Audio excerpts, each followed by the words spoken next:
समय कहता है कि रात के 8 बजने वाले हैं। समय के साथ एक बात हमेशा साथ रहती है कि वो बदलता जरूर है। 2014 में किसी क्लॉक टावर की तरह ही देश के पॉलिटिकल टावर में भी समय बदला हुआ नजर आया। मोदी का समय आया, समस्याओं के समाधान का उस तारीख से लेकर इस तारीख तक बहुत कुछ बदल चुका है। लेकिन जो सबसे बड़ा बदलाव हमने देखा वो है राजनीति के गुणांक गणित का। मसलन पहले जहां एंटी इनकम्बेंसी जैसी चीज पर चर्चा होती थी, अब नहीं होती। और बारीकी से कहें तो ऐसा लगता है कि पीएम मोदी एंटी इनकम्बेंसी से इम्यून हो चुके हैं।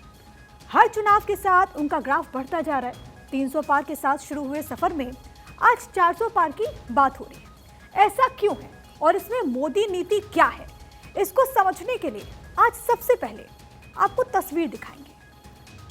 पीएम मोदी के इस कार्यकाल का आखिरी मन की बात का कार्यक्रम था और आपकी स्क्रीन पर इस वक्त कुछ तस्वीरें हैं जो कि दिल्ली की है, जो बहुत कुछ कहती है। एक तस्वीर दिल्ली के जामिया मिलिया इस्लामिया यूनिवर्सिटी की, दूसरी तस्वीर दिल्ली के जामा मस्जिद की। पीएम मोदी के मन की बात कार्यक्रम को मुसलमान देख रहे हैं। इस तस्वीर में 24 का एक्स फैक्टर भी छिपा है, यह आपको समझाएंगे। लेकिन उससे पहले पीएम के मन की बात कार्यक्रम को सुनने के बाद दिल्ली हज कमेटी के चेयरमैन कौशर जहां क्या कुछ कह रहे हैं वो आप एक बार सुन लीजिए। जो सरकार की योजनाएं हैं उनका लाभ जब मिलता है तो ये तो नहीं देखा जाता ना कि वो व्यक्ति हिंदू है या मुसलमान है। वो व्यक्ति भारतीय है तो उसको बिल्कुल उसका लाभ मिलेगा। और हमें ये एक एहसास होता है कि हमारे पास एक ऐसे लीडर हैं जो मतलब जिनका विजन ऐसा है जो कि इंशाल्लाह विकसित भारत की जो बात होती है वो सपना इंशाल्लाह जल्दी पूरा होगा। तो आपने तस्वीरें देखी, आपने हज कमेटी के चेयरमैन को भी सुन लिया। अब इन तस्वीरों की तासीर को जरा समझिए। भारत में मोदी एरा आने के बाद यह देखा गया कि मुसलमानों का भरोसा पाने के लिए मोदी को सबसे ज्यादा मेहनत करनी पड़ी। सियासत ने तो मोदी और मुसलमानों के बीच एक बहुत बड़ी दीवार खड़ी कर दी थी, लेकिन मोदी ने अपनी योजनाओं, नीतियों को सीढ़ी बनाकर शायद इस दीवार को भी लांघ लिया है। यही वजह है कि मुसलमानों के बीच मोदी का क्रेज बढ़ता जा रहा है। इन शब्दों को सपोर्ट करने के लिए ये दो बाइटें अब आपको सुनवा देते हैं।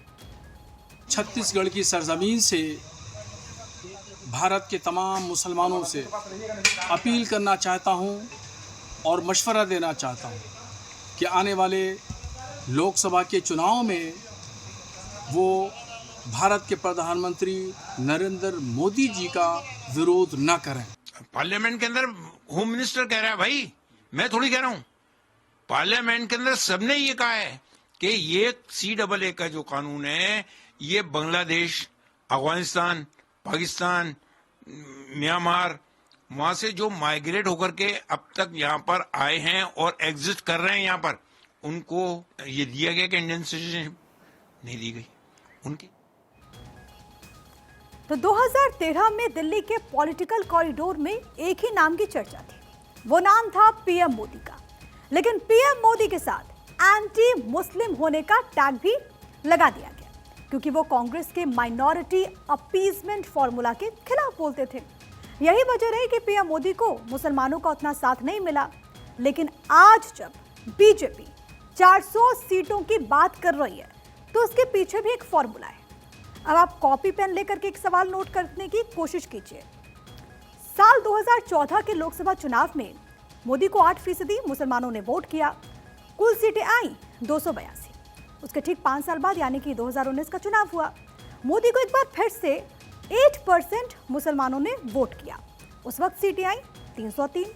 बड़े ध्यान से समझिएगा, 2014 और 19 में 8% मुसलमानों ने ही वोट किया। लेकिन इसके बावजूद मोदी को रत्ती भर भी नुकसान नहीं हुआ, बल्कि बीजेपी की सीटें बढ़ती रहीं। अब 2024 के चुनाव में जब मुस्लिम वोट बढ़ते हुए दिखाई दे रहे हैं तो आप खुद कैलकुलेशन कीजिए कि इस बार बीजेपी को कितनी सीटें मिल सकती हैं। कहीं शायद ऐसा तो नहीं है कि बीजेपी भी इसी कैलकुलेशन के सहारे इतने कॉन्फिडेंस के साथ 400 पार की बात कह रही हो। अब यहां मोदी की तरफ अट्रैक्ट होते देश के मुसलमानों की ब्रेन मैपिंग करने की भी आप कोशिश कीजिए तो कुछ चीजें सामने आती हैं। सबसे पहली बात यह कि क्या देश के मुसलमानों को अब इस बात का अंदाजा है कि लगातार हार रही पार्टी को वोट देने का क्या फायदा। एक आंकड़ा आपको समझाते हैं। 2009 और 2014 के लोकसभा चुनाव में कांग्रेस को 38% 38% मुसलमानों ने वोट किया।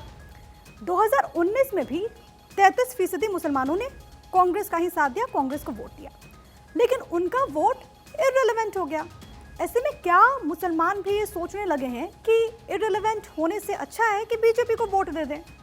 और एक सवाल ये भी कि क्या पीएम मोदी की योजनाओं के लाभार्थी जो मुसलमान हैं अब मोदी की गारंटी को मानने लगे हैं।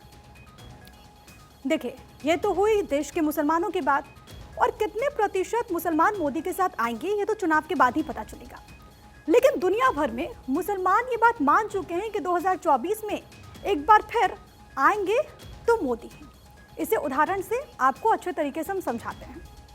यूएई 76% यानी कि 76% यहाँ पर मुसलमान हैं। मोरक्को 99% मुसलमान हैं। सऊदी अरब में 97% मुसलमानों की संख्या है। मिस्र 90% यहाँ की आबादी जो है वो मुसलमान है। इसी तरीके से जो बांग्लादेश है वहाँ पर 91% मुसलमान हैं। इन सभी मुस्लिम देशों ने इस बात को मान लिया कि भारत में एक बार फिर मोदी सरकार आने जा रही है।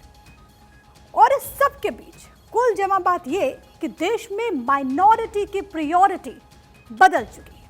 मुसलमानों के मन में भी मोदी ने आमद दर्ज करा ली है।